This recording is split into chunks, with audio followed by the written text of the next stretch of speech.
Hello students, आज से हम 11th एनसीईआरटी का जो चैप्टर फर्स्ट है सेट्स, उसके वीडियोस समझना चालू करेंगे। पहली यूनिट है unit first, sets and their representations. Sets and their representations. सबसे पहले हम शुरुआत करेंगे व्हाट इज सेट। सेट क्या होता है?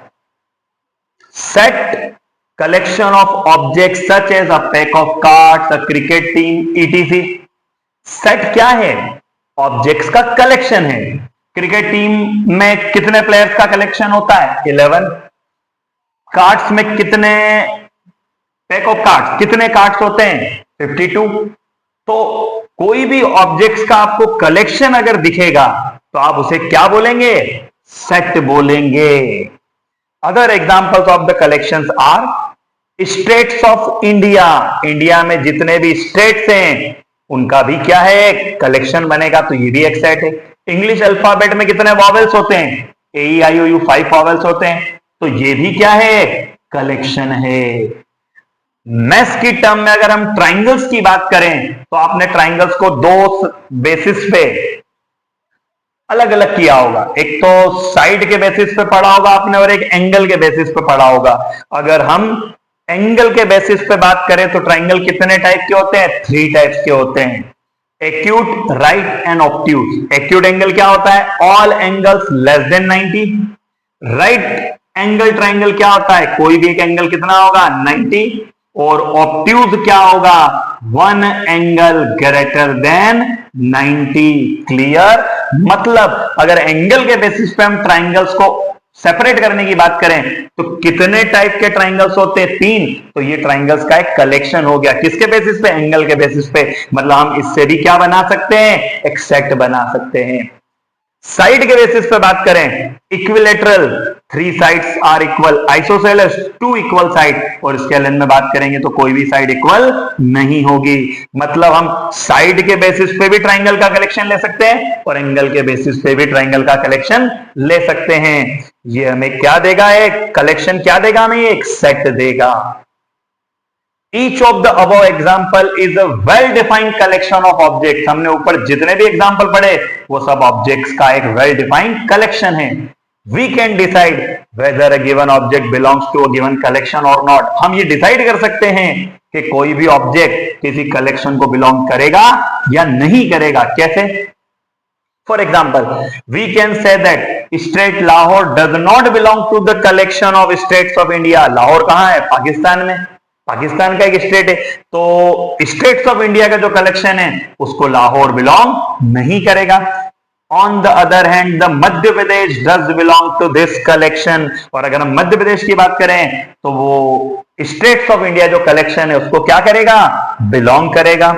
इन mathematics we come across collections. For example, mathematics में भी हम किसकी बात करते हैं? कलेक्शंस की बात करते हैं। आप 10th क्लास तक पढ़ चुके होंगे।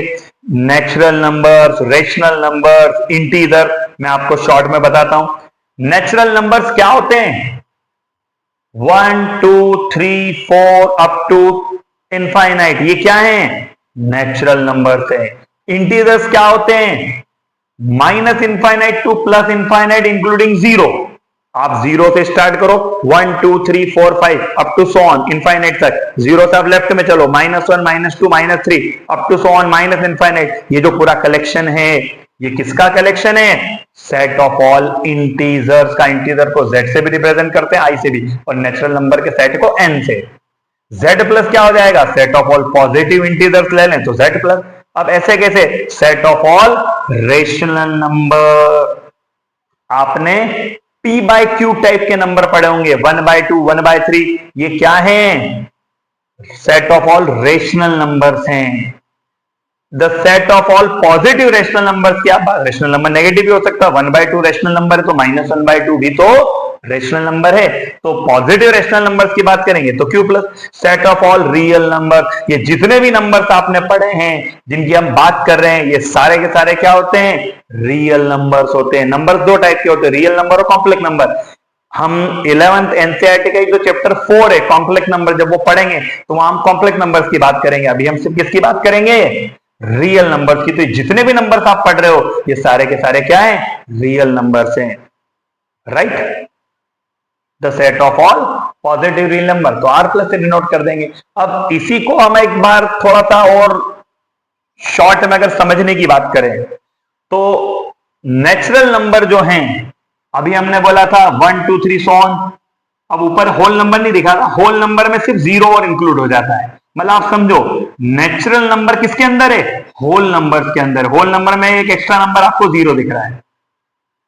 इंटीजर्स माइनस इनफाइनाइट से प्लस इनफाइनाइट, अभी हमने समझा था 0 1 2 सो ऑन, इधर माइनस और -2 सो ऑन। मतलब n किसके अंदर है? W के, मतलब नेचुरल नंबर्स किसके अंदर होते हैं? होल नंबर्स के अंदर। होल नंबर्स किस में होते हैं? इंटीजर्स में। क्लियर? इंटीजर्स किस में होते हैं? रेशनल नंबर्स में। आप 1 को 1 by 1 भी लिख सकते हो, 2 को आप 2, क्लियर करना, 2 को आप 2 by 1 भी लिख सकते हो, -1 को -1 by 1, मतलब इनको भी आप p by q के फॉर्म में लिख सकते हो। मतलब ये भी क्या है? रेशनल नंबर ही है। मतलब आप समझो एक चीज को, n किसका सबसेट हो सकता है? हम खैर अभी यहां सेट पढ़ रहे हैं, सबसेट की बात हम आगे करेंगे, लेकिन तो भी एक टेंटेटिव समझ में आता है कि n किस में बिलोंग कर रहा है? W में। तो n किसका सबसेट हो गया? W का। W किस में बिलोंग कर रहा है? Z में। तो W किसका सबसेट हो गया? Z का। Z किस में बिलोंग कर रहा है? Q में। तो Z किसका सबसेट हो जाएगा? Q का। और Q किस में बिलोंग करेगा? R में, रियल नंबर्स में। तो Q किसका सबसेट हो जाएगा? R का। हम आगे सबसेट की बात करेंगे, लेकिन हमें समझ में यहां भी आ जाता है। अब आप एक चीज समझिए, रेशनल नंबर समझ में आ गया हमें, 1/4, √9, 0, 0.999, 3.57, ये रेशनल नंबर है। 1/4 तो हम सॉल्व करेंगे 0.25 आएगा, मतलब पॉइंट में जो नंबर्स होते हैं वो रेशनल नंबर्स होते हैं। लेकिन इसी में कैटेगरी होती है इररेशनल। इररेशनल क्या होते हैं? Non terminating decimal with no pattern. Pi की अगर हम बात करें तो जनरली आप वैल्यू पढ़ते हैं 3.14, लेकिन सिर्फ 3.14 वैल्यू नहीं होती है, 14 के बाद भी बहुत सारे डिजिट है, नॉन टर्मिनेटिंग डिजिट खत्म ही नहीं होंगे। इनफैक्ट हम ये बोल सकते हैं कि पाई जो है उसमें नंबर्स के जितने भी पैटर्न पॉसिबल है वो सारे पैटर्न्स क्या होते हैं? इंक्लूड होते हैं। मतलब 3.14 के बाद भी नंबर से कंटिन्यूस चलेंगे, टर्मिनेट होंगे ही नहीं। क्लियर? ऐसे नंबर क्या कहलाते हैं? इररेशनल। √2e ये लॉग का बेस होता है, हम आगे बात करेंगे। 1.24 ये नॉन टर्मिनेटिंग। तो ये जो नंबर से जो नॉन टर्मिनेटिंग है, कि जो आपका डेसिमल है उसके बाद में जो नंबर है वो कभी खत्म नहीं होंगे, तो ऐसे नंबर्स क्या कहलाते हैं? Irrational numbers. अब ये जितने भी नंबर्स हमने पढ़े हैं ये सारे के सारे क्या हैं? रियल नंबर्स हैं। क्लियर? अब हम हमारे मेन टॉपिक पे आते हैं, सेट। तो सेट को हम क्या बोले? सेट क्या है? A set is a well defined collection of objects. कि सेट क्या होता है? ऑब्जेक्ट्स का कलेक्शन होता है, लेकिन वेल डिफाइंड कलेक्शन होता है। जैसे मैं नेचुरल नंबर की बात करूंगा तो वेल डिफाइंड कलेक्शन है कि नेचुरल नंबर में कौन कौन आएंगे? 1 2 3 4 5 अप टू इनफाइनाइट। मैं होल नंबर्स की बात करूंगा तो ये डेफिनेट कलेक्शन है, वेल डिफाइंड कलेक्शन है कि 0 1 2 3 up to so on infinite तक ये होल नंबर्स आएंगे।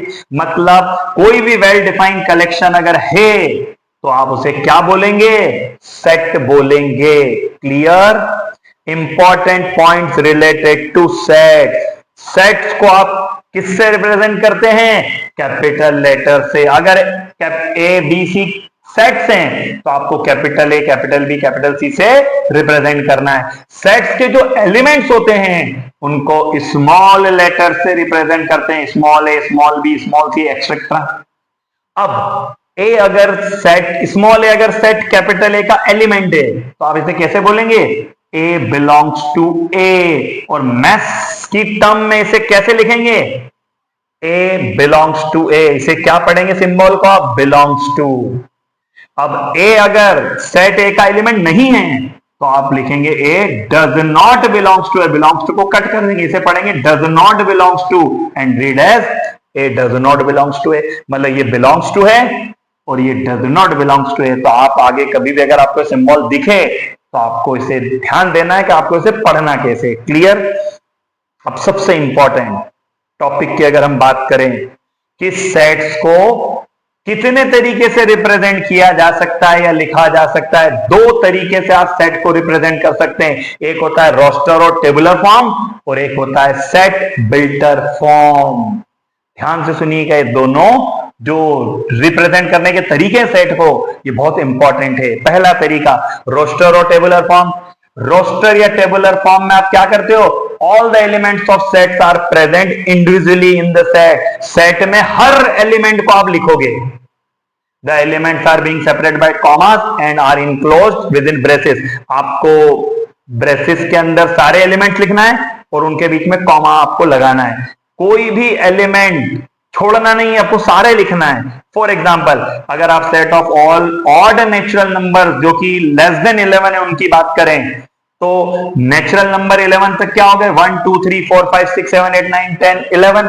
अब आपको ऑड नेचुरल नंबर लेना है, इवन छोड़ना है, तो 1 3 5 7 9, ये सारे वो ऑड नेचुरल नंबर से जो 11 से क्या है? लेस है, छोटे हैं। तो आपने हर एलिमेंट को लिखा है, बीच में कॉमा लगाना है और ब्रेसेस में लिखना है। ये कौन सा तरीका है? रोस्टर और टेबुलर फॉर्म। क्लियर? अब जो एक और एग्जांपल हम ले लेते हैं, the set of all vowels in English alphabet. अगर रोस्टर फॉर्म में लिखें तो आपको ब्रेसिस में AEIOU पांचों वॉवेल्स लिखना पड़ेंगे, बीच में आप कॉमा लगाएंगे। ये आपको रोस्टर और टेबुलर फॉर्म समझ में आ गया होगा।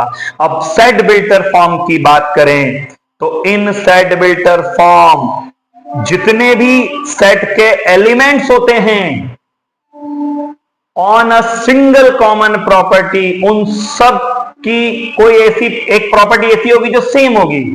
जो सेट के बाहर का कोई एलिमेंट है उसमें वो प्रॉपर्टी आपको देखने को नहीं मिलेगी।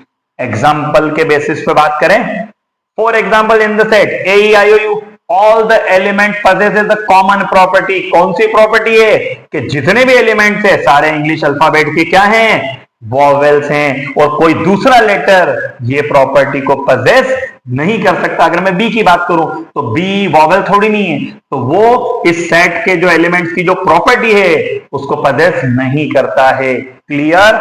लेकिन इसको सेट बिल्टर फॉर्म में रिप्रेजेंट कैसे करें? ये तो आपका टेबुलर फॉर्म है। डिनोटिंग दिस सेट बाय, इस सेट को हम वी से डिनोट करें, we can write is as. इसको आप सेट बिल्टर फॉर्म में कैसे लिखेंगे? ध्यान से सुनिएगा। V इक्वल, अब कुछ जो सिंबल्स हैं, V equal x such that, या कॉलन भी बोल सकते हैं आप। सच दैट के पहले आप एलिमेंट लिखेंगे उस सेट का, और सच दैट के बाद वो प्रॉपर्टी जो सारे एलिमेंट्स पजेस करेंगे। तो आपने जो ऊपर सेट देखा था अभी AEIOU, तो AEIOU सबके प्लेस पे मैंने X लिख दिया, मतलब X तो V का एलिमेंट हो गया। X क्या हो सकता है? A भी हो सकता है, IOU कुछ भी हो सकता है।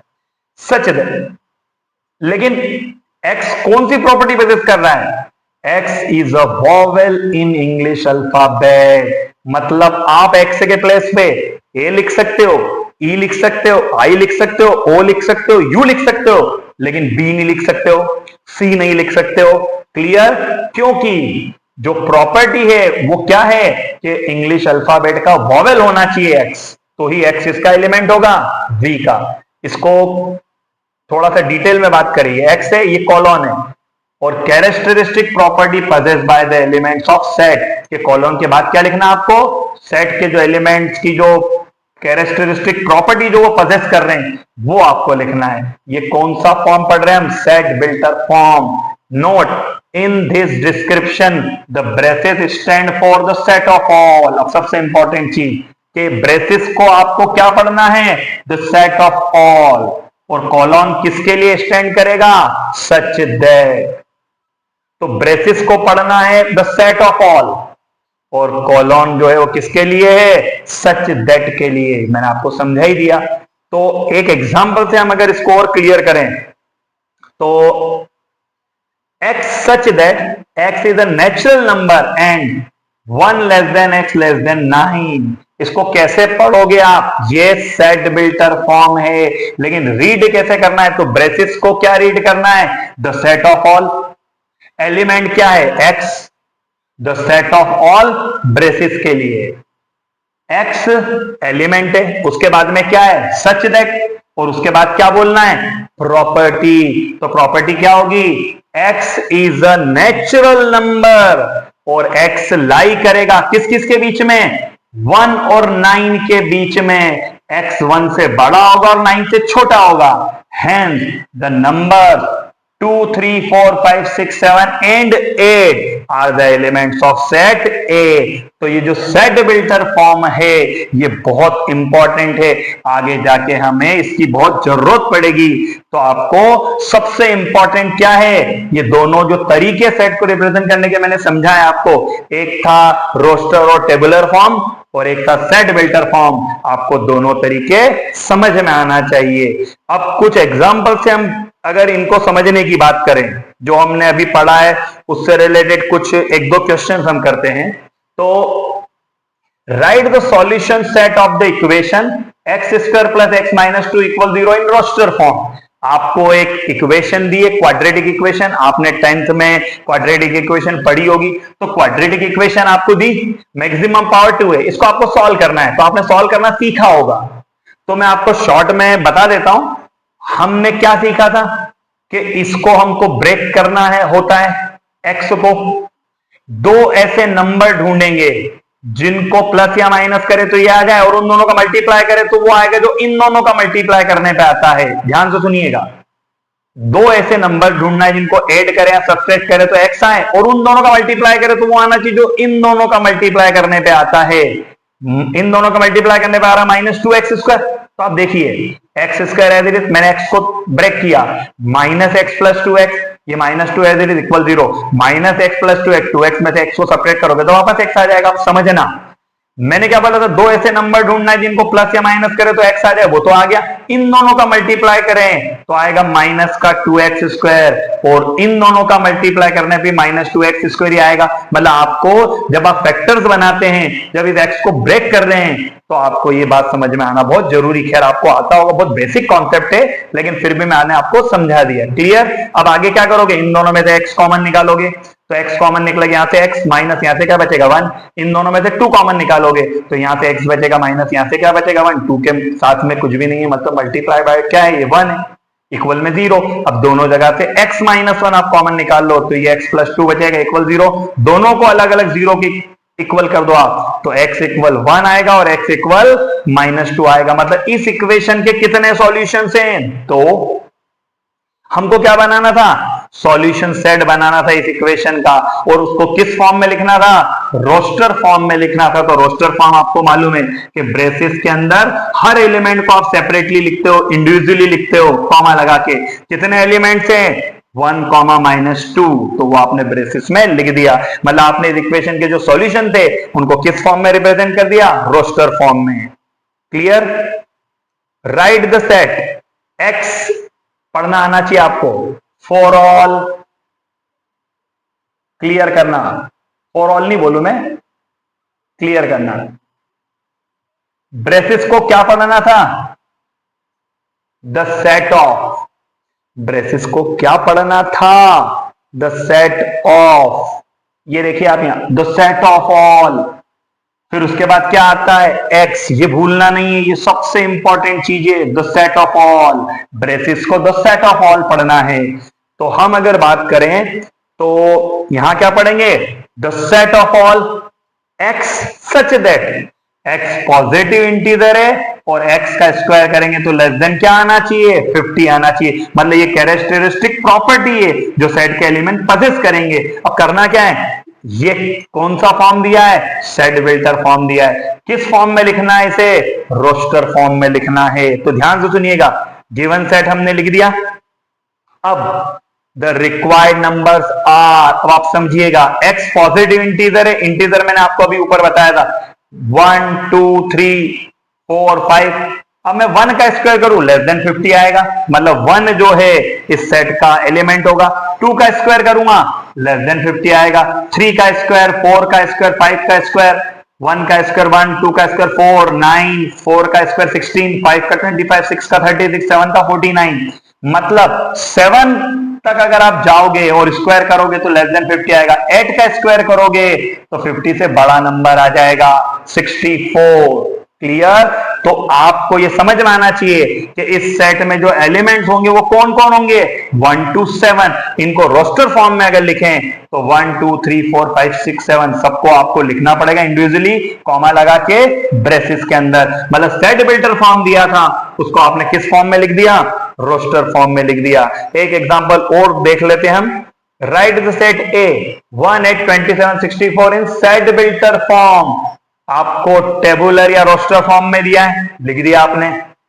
वी में राइट द सेट है इन सेट बिल्डर फॉर्म। अब आप इसमें एक खासियत देखो, ये 1 है, 8 है, 27 है, 64, एक पैटर्न दिख रहा होगा आपको।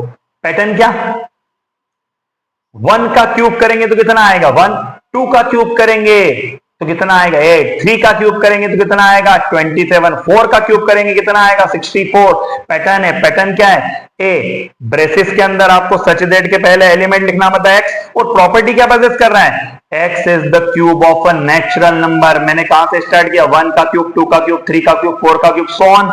तो 1 से नंबर स्टार्ट हुए, मतलब नेचुरल नंबर की बात हो रही है। मतलब x क्या है, cube of a natural number है। तो a इक्वल सच दैट के पहले x, सच दैट के बाद आपने x इक्वल n क्यूब लिख दिया है। और n जो है वो क्या होगा, कोई भी नेचुरल नंबर होगा। 1 रखेंगे, 1 का क्यूब 1 आ जाएगा, 2 रखेंगे 8 आ जाएगा, 3 रखेंगे 27 आ जाएगा, 4 रखेंगे 64 आ जाएगा। क्लियर? मतलब आपने सेट बिल्डर फॉर्म जो था उसको, जो रोस्टर फॉर्म था उसको सेट बिल्डर फॉर्म में क्या कर दिया है, कन्वर्ट कर दिया है। ये हमने जो एक बेसिक की हम बात कर रहे थे कि सेट क्या होता है, सेट को आप कितने तरीके से रिप्रेजेंट कर सकते हो, फिर उन्हीं से रिलेटेड कुछ क्वेश्चन हमने देख लिए। एक क्वेश्चन और है, ये मैं आपको समझा देता हूं, फिर हम अगले वीडियो में जो हमारी 11th एनसीईआरटी का पहला चैप्टर है सेट, उसकी जो पहली एक्सरसाइज है हम उस एक्सरसाइज को सॉल्व करेंगे। उस एक्सरसाइज का हम एक एक क्वेश्चन करेंगे। आपने अगर ये वीडियो देख लिया है तो आप उस एक्सरसाइज के हर क्वेश्चन को सेल्फ भी सॉल्व कर सकते हैं। एक एक क्वेश्चन आपसे सॉल्व होगा, क्योंकि बेसिक जो है वो पूरा मैंने आपको समझा दिया है। अब एक क्वेश्चन हम और पढ़ लेते हैं। Question number 4, right the set in the set builder form. 1/2, 2/3, 3/4, 4/5, 5/6 ये गिवन सेट है। आपको ये रोस्टेड टेबुलर फॉर्म में दिख रहा है, आपको इसको सेट बिल्डर फॉर्म में कन्वर्ट करना है। क्या खासियत दिख रही है इस सेट में, कि जो न्यूमरेटर है वो डिनोमिनेटर से एक कम है, न्यूमरेटर डिनोमिनेटर से एक कम है, न्यूमरेटर डिनोमिनेटर से एक कम है, लास्ट तक यही पैटर्न है। और आपका जो न्यूमरेटर है वो डू नॉट एक्सीड 5, 1 से स्टार्ट हो रहा, 5 तक जा रहा, 5 के बाद नहीं है। तो इसको अगर हम सेट बिल्डर फॉर्म में लिखने की बात करें तो आपको मालूम है सच दैट लिखना है, सच दैट के पहले एलिमेंट, सच दैट के बाद कैरेक्टरिस्टिक प्रॉपर्टी या कंडीशन।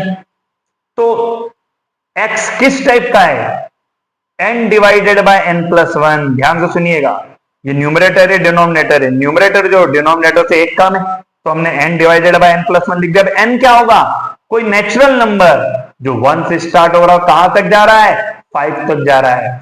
1 भी हो सकता है, 5 भी हो सकता है, और बीच का कोई नंबर भी हो सकता है। तो वह n नेचुरल नंबर है, और n जो है 1 less than equal n less than equal 5, मतलब n जो है वो 1 के इक्वल भी हो सकता है, और n जो है 5 के इक्वल भी हो सकता है, या 1 और 5 के बीच में भी हो सकता है। तो 1 से 5 तक नेचुरल नंबर की बात करें तो 1 2 3 4 5। तो ये जो हमको रोस्टर या टेबुलर फॉर्म दिया था उसको हमने किस में कन्वर्ट कर लिया है, सेट बिल्डर फॉर्म में कन्वर्ट कर लिया है। ये जो सेट का इंट्रोडक्शन था पूरा वो हमने कंप्लीट कर लिया है। अब नेक्स्ट वीडियो में हम जो 11th एनसीईआरटी की मैथ्स का जो पहला चैप्टर, उसकी जो पहली एक्सरसाइज है उसके सारे क्वेश्चंस को हम सॉल्व करेंगे। मिलते हैं नए वीडियो में। Thank you.